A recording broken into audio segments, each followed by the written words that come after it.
Good morning, folks. We open today with a TRMM simulated flyby of Tropical Storm Ingrid in the Gulf. Derived from water vapor and rainfall, the storm indeed spans the Gulf, Caribbean, and across Mexico. It's even difficult to distinguish the boundary between it and newly formed Tropical Storm Manuel off the other coast of Mexico. Something important to keep in mind: for over 2 weeks we've noted how much the forecast tracks for development in the Eastern Pacific and the Gulf don't look too far off from the direction of moisture coming off the two. Been heading north for days and days from storm after storm, and literally, it's those tropical storms that's causing the flooding out in the western states. Umberto, what the heck are you doing out there? You going to Europe?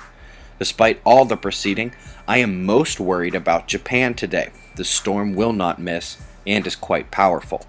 Not far west of that, Shanghai had to shut down its metro in a red alert storm. That's their highest alert and the first of 2013.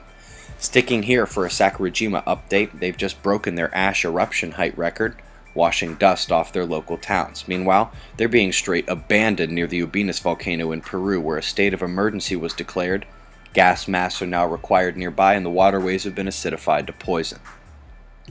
An oil spill is expected to kill thousands of fish in Hawaii, and unfortunately the same is likely true of a spill in New Jersey. Folks, if you didn't catch the afternoon update yesterday, this is one awesome article. Gears of Nature. They're used to synchronize back leg liftoff jumps for certain insects. They were able to film it in motion, actually.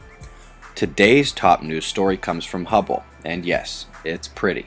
Yes, the universe is fantastic, but this article makes a leap forward to make determinations about dark matter.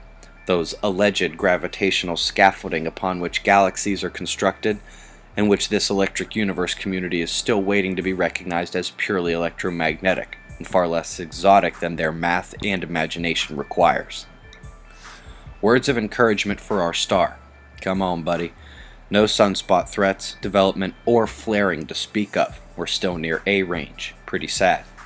The solar wind speed is rising to continue our moderate coronal hole stream, but density falling away means the geomagnetic disturbance is over for now. Can you guys spot Mercury? He's trying to hide his magnetic connection as we expect him to come further onto Earth-facing position in the weeks ahead, while Mars should continue across the backside and eventually emerge on the right by early 2014. We have no current proximity warnings. Folks, the current coronal holes are actually gaining power. The Earth-facing bunch is still relatively weak to moderate and has matched the complete lull in quakes, but now the energy is juicing back up. That central hole is one of the weak ones, so we'll have to wait. The incomers down south are somewhat difficult to see. For more specifics, check the Carrington rotation maps on Gong, the ones with the blue umbral fields I show, and keep an eye on these filaments. Just because we don't have any solar flares doesn't mean our star has stopped erupting plasma into space. Eyes open. No fear, it's 6:30 a.m. Eastern Time, and that's the news. Be safe, everyone.